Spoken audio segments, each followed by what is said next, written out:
Hello welcome back. तो इस video में हम देखेंगे आईसीएसई के मैथ्स के स्पेसिमेन पेपर के सेक्शन ए के सोल्यूशन। ठीक है, तो शुरू करते हैं।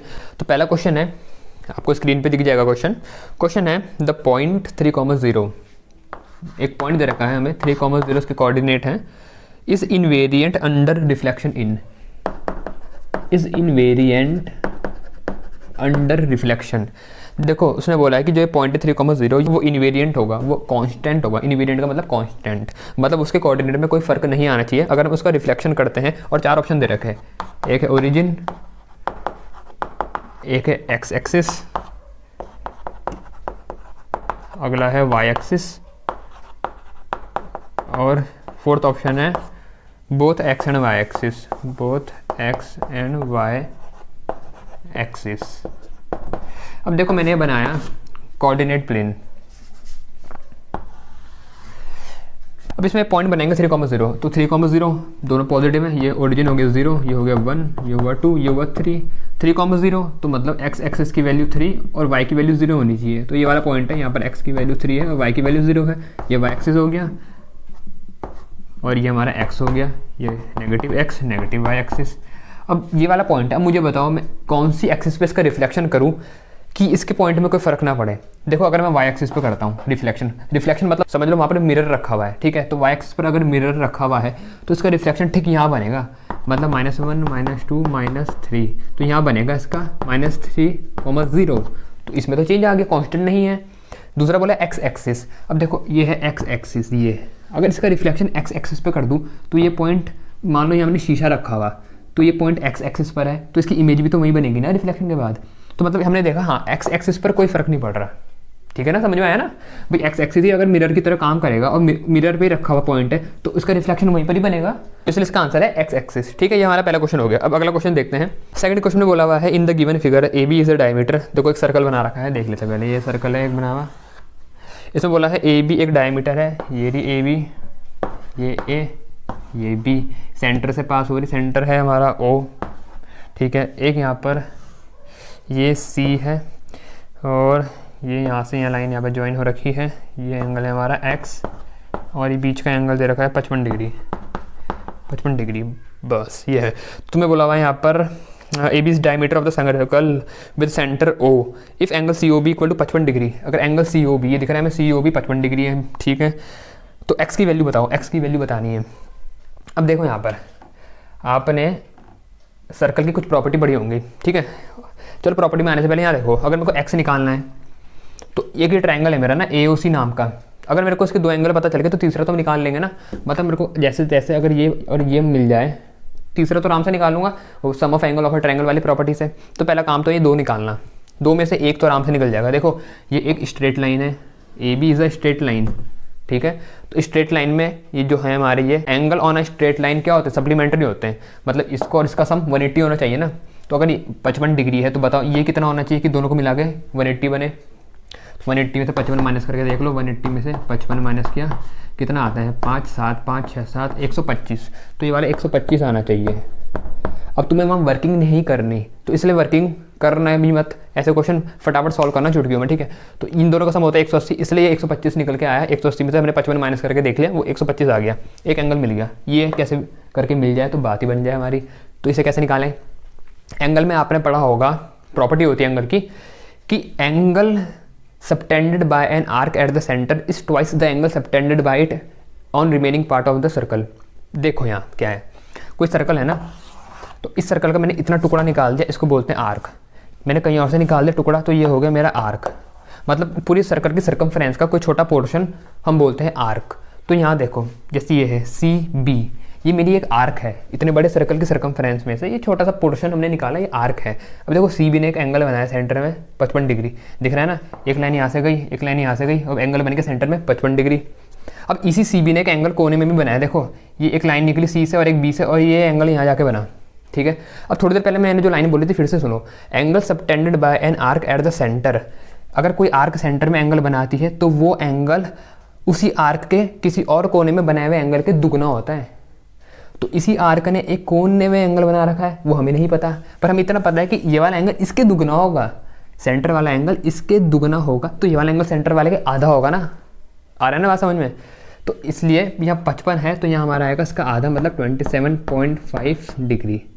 ठीक है, तो ये 27.5 आ गया, 125 आ गया। तो अब x निकालना है, तो देखो x प्लस 27.5 प्लस 125, 180 डिग्री होना चाहिए ना। Sum of angle of a triangle, angle तीनों एंगल का सम 180 होता है, वो इसका रीज़न है। तो इसको देख लो, x हो जाएगा हमारा 180 में से माइनस करेंगे 125 प्लस 27.5, 125 27.5 कितना हुआ है 5.12, 2 4 5 152.5, 180 में से माइनस कर लो भाई, 152.5 आया हमारा, यह आया 5 2 7, ये हुआ 7 5 2 27.5। तो आंसर आ रहा हमारा 27.5। 27.5 ऑप्शन है, ए ऑप्शन है तुम्हारा 27.5। ठीक है, ए ऑप्शन 27.5 है, तो आंसर इसका ये है। तो तीसरा क्वेश्चन देखते हैं, इसमें बोला है इफ़ अ रेक्टेंगुलर शीट, तो एक रेक्टेंगुलर शीट बना लेते हैं जिसकी डायमेंशन है 22 और 11 सेंटीमीटर। इसे बोला है इस rolled along its shorter side. देखो इससे समझते हैं, मान लो ये शीट है मेरी, इसकी लंबाई है 22, इसकी ये जो इसकी शॉर्टर लेंथ है वो है 11 सेंटीमीटर की। इसको बोला है हमने रोल करा इसकी शॉर्टर साइड से, तो मैंने इसको रोल कर दिया इसकी शॉर्टर साइड से। तो जब मैंने इसको रोल करा तो एक सिलेंडर बन रहा है ना, मेरा सिलेंडर बन रहा है, यहाँ तक तो ठीक है। अब उसने बोला इसी सिलेंडर का कर्व्ड सरफेस एरिया बताओ, कर्व्ड सरफेस एरिया बताओ ऑफ सिलेंडर।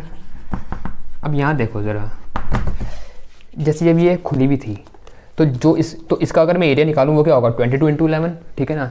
अब जब मैंने इसको फोल्ड करा भाई, जब इसको फोल्ड कर दिया तो भले ही सिलेंडर बन गई, एरिया तो वही है ना, है तो रेक्टेंगल को मोड़ मार के सिलेंडर बना रखा, तो एरिया तो उतना ही है जितना रेक्टेंगल का एरिया था।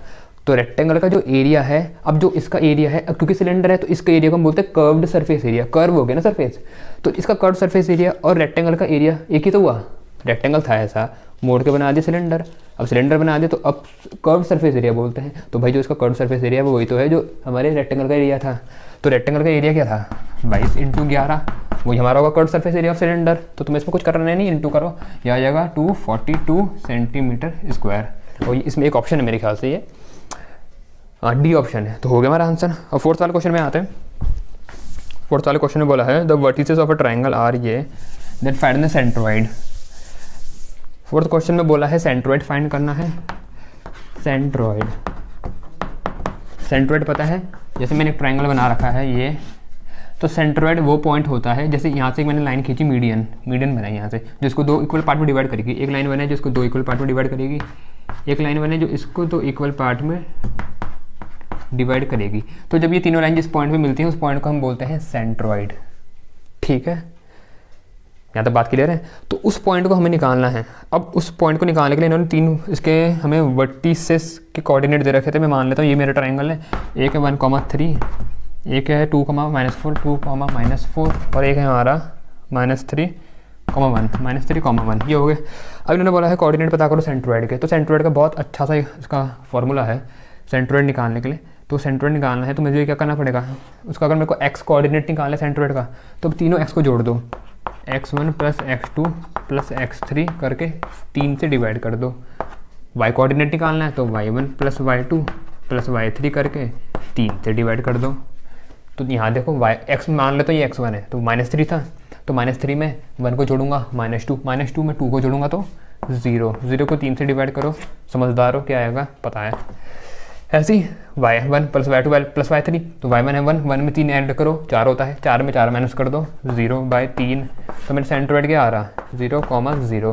तो मेरे कोऑर्डिनेट ऑफ सेंट्रोइड हैं, ये मेरे सेंट्रोइड के कोऑर्डिनेट हैं क्या है 0,0। तो इसका ऑप्शन है 0,0, ए ऑप्शन। तो ए ऑप्शन ठीक है हमारा। ठीक है, तो ये तो हो गया हमारा। अब इसको रब करता हूँ मैं।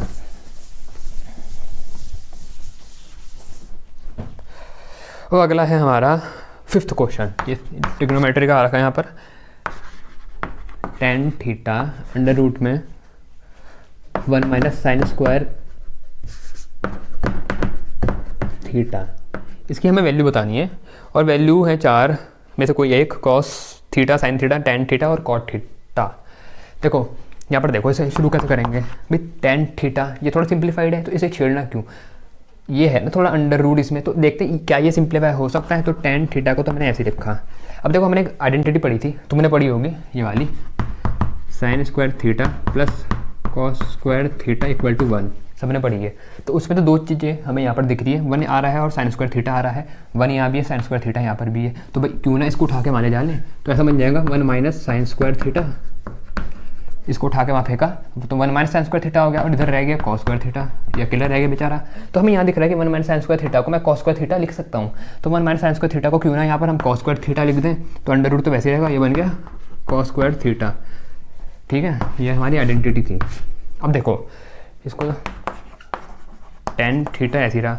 अब यहाँ देखो अंडर रूट और ये स्क्वायर है, ये दोनों एक दूसरे के ना जानी दुश्मन होते हैं, एक दूसरे को कैंसिल कर देंगे। तो स्क्वायर रूट और ये स्क्वायर आपस में एक दूसरे को कैंसिल कर दिया, बाहर आया हमारा कॉस थीटा।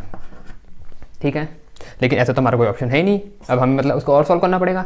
तो और सॉल्व करना है तो देखो टेन थीटा का एक फॉर्मूला होता है, टेन थीटा का हम फॉर्मूला पढ़ा होगा आपने, sine theta upon cos theta. तो अगर मैं यहाँ पर इस फॉर्मूले को रिप्लेस कर दूँ sine theta upon cos theta लिख करके यहाँ पर टेन में, तो कुछ ऐसा बन जाएगा, और कॉस से कॉस कटा, आंसर आ रहा है साइन थीटा।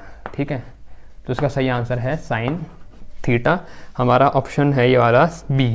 ठीक है, अब अगला क्वेश्चन है हमारा, कितने पार्ट है, 6th 7th 8th 9th, चलो 5 क्वेश्चन करते हैं इस वीडियो में। नेक्स्ट वीडियो में आता हूँ मैं लेकर के बाकी 5 क्वेश्चनों के आंसर। ठीक है, तो नेक्स्ट वीडियो में मिलते हैं, उसके बाद सेक्शन बी को भी डिटेल में करेंगे। ठीक है, तो इस वीडियो में इतना ही, अच्छी लगी तो लाइक कर लेना, सब्सक्राइब भी कर लेना और वीडियो के लिए, और नेक्स्ट वीडियो में मिलते हैं। तो thanks for watching my video.